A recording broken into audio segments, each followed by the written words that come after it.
Sir दोस्तों, Gautam study पर आप सभी का बहुत बहुत स्वागत है। जैसे कि लगातार हमारा उत्तर प्रदेश विशेष क्लास चल रहे हैं, तो आज हम उत्तर प्रदेश विशेष में जो है उत्तर प्रदेश की जलवायु एवं मृदा अपरदन से संबंधित क्लास लेकर आए हुए हैं। तो सबसे पहले हम उत्तर प्रदेश की जलवायु के बारे में पढ़ेंगे कि उत्तर प्रदेश की जलवायु कैसी है, इसकी स्थितियाँ क्या है। तो आइए देखते हैं कि उत्तर प्रदेश की जलवायु उष्णकटिबंधीय एवं मानसूनी है। तो जो हमारे उत्तर प्रदेश की जलवायु है वो कैसी है?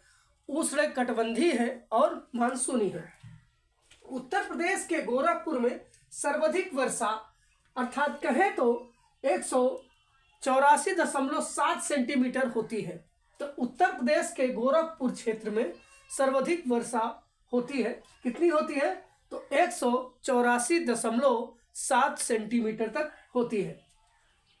उत्तर प्रदेश के मथुरा में सबसे कम वर्षा होती है।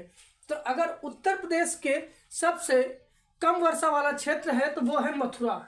मथुरा में सबसे कम वर्षा होती है। संभावित वर्षा की अवधि देखें तो सर्वाधिक गोरखपुर में 56 दिन तक, जबकि पश्चिमी उत्तर प्रदेश में मात्र 32 दिन होती है वर्षा।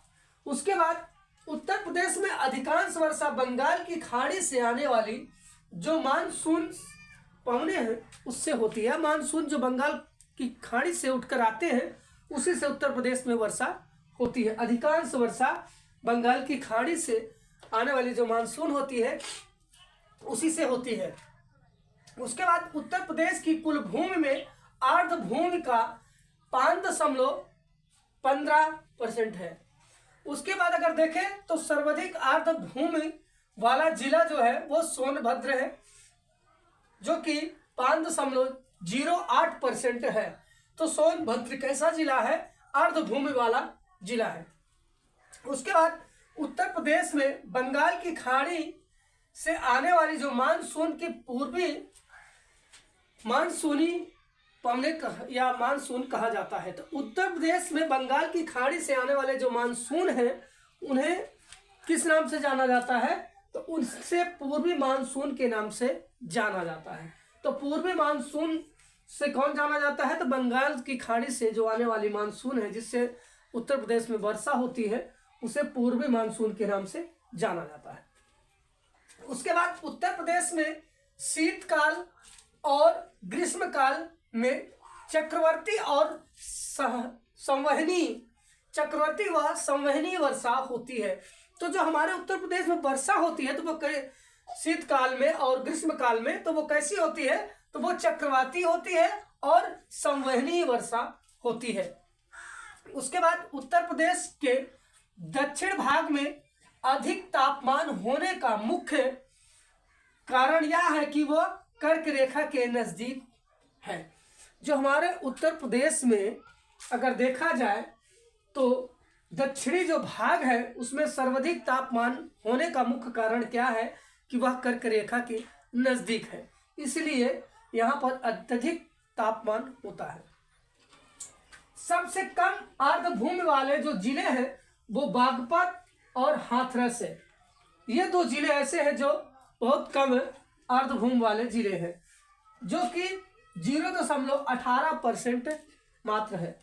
उसके बाद सबसे अधिक गर्मी आगरा व झांसी में और सबसे कम गर्मी जो है वो बरेली में पड़ती है।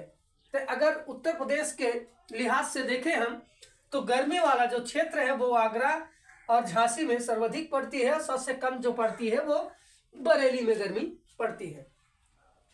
उत्तर प्रदेश का सबसे ठंडा महीना जो होता है वो जनवरी का होता है। तो अगर आपसे क्वेश्चन पूछा जाए कि उत्तर प्रदेश का सबसे ठंडा महीना कौन सा होता है तो वो जनवरी है। ठीक है। उसके बाद आते हैं मृदा अपरदन से कि मृदा अपरदन उत्तर प्रदेश का क्या है। तो उत्तर प्रदेश के पश्चिमी जिलों तथा बुंदेलखंड क्षेत्र में कहीं कहीं काली मिट्टी भी मिलती है, जिसे करेल या कपासी मिट्टी भी कहा जाता है। तो जहां पर काली मिट्टी पाई जाती है उत्तर प्रदेश में, इसे किस नाम से जाना जाता है? तो इसे करेल या कापासी कहे तो यह कपासी मिट्टी के नाम से भी जाना जाता है। तो ये दो नामों से जानी जाती है काली मिट्टी, करेल और कपासी। करेल या कपासी मिट्टी अलीगढ़, एटा, ललितपुर, हमीरपुर, जालौन, झांसी और कुछ अन्य जिलों में भी पाई जाती है। तो उत्तर प्रदेश के जो जिले हैं कुछ, जैसे अलीगढ़, एटा, ललितपुर, हमीरपुर, जालौन, झांसी, ये ऐसे 6 जिले हैं जहां पर करेल या कपासी कहें अर्थात काली मिट्टी पाई जाती है। इनके कुछ और अन्य क्षेत्रों में, जिलों में भी काली मिट्टियां मिलती हैं।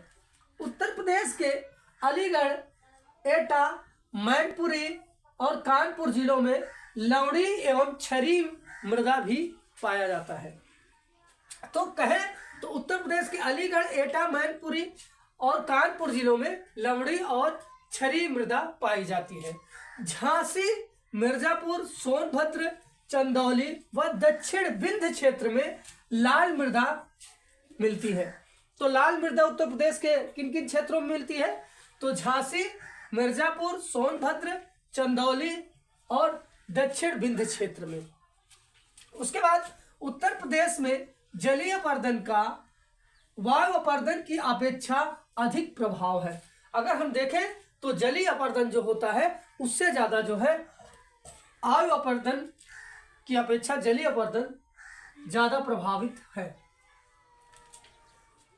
परत अपर्दन समतल खेतों में बहुत सूक्ष्म तरीकों से होता है। जो परत अपर्दन खेतों में होता है वो अक्सर समतल भूमि में होता है और बहुत सूक्ष्म तरीकों से होता है, जिसे किसान जो है समझ नहीं पाते हैं और खेत में जो खेत की उर्वरता होती है वो कम होती रहती है और इसीलिए इसे क्या कहा जाता है? किसान की मौत कहते हैं। तो अगर प्रश्न बन के आए किसान की मौत किसे कहा जाता है, तो किसान की मौत परत अपर्दन को कहा जाता है। क्यों? क्योंकि ये खेतों में बहुत सूक्ष्म रूप से अपर्दन होता है, जिसके कारण खेत की क्या होती, उर्वरता कम होती चली जाती है और किसान लोग इसको समझ नहीं पाते हैं। ठीक है, आते हैं अगला कि अवनालिका क्षरण से उत्तर प्रदेश का जो यमुना और चंबल का क्षेत्र है, जिसे हम एटावा वाला क्षेत्र कहते हैं, ये सर्वाधिक प्रभावित है। तो अगर कहें तो अवनालिका क्षरण से 2 क्षेत्र ज्यादा प्रभावित है। कौन कौन? यमुना और चंबल का क्षेत्र, जिसे हम इटावा के नाम से जानते हैं, यह सर्वाधिक प्रभावित है।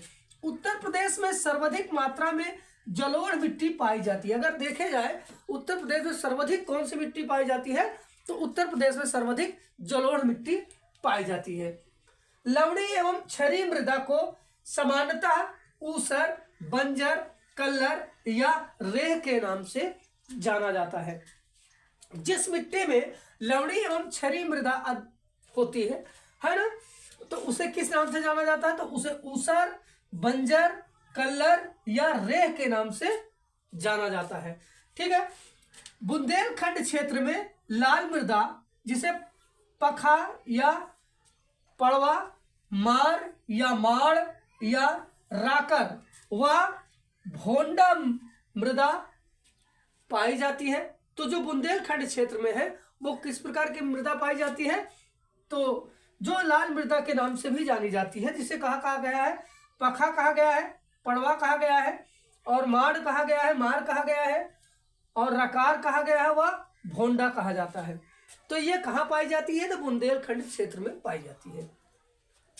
वायु अपर्दन से उत्तर प्रदेश के मथुरा एवं आगरा जिले जो है सर्वाधिक प्रभावित है।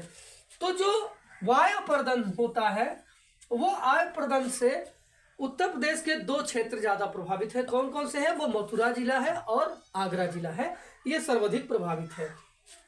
और जलीय अपर्दन से उत्तर प्रदेश का सर्वाधिक प्रभावित वाला क्षेत्र जो है वो हिमालय का तराई प्रदेश है। तो जो हिमालय का तराई, उत्तर प्रदेश के हिमालय का तराई वाला प्रदेश है, ये किससे प्रभावित है? तो ये जलीय अपर्दन से। और वायु अपर्दन से जो है वो जो है मथुरा एवं आगरा प्रभावित है। तो ये हमारे उत्तर प्रदेश विशेष की दूसरी क्लास है। आप लोगों को कैसा लगा आप लोग कमेंट अब करके अवश्य बताइएगा। गौतम स्टडी पर यह वीडियो देखने के लिए आप सभी का बहुत बहुत धन्यवाद।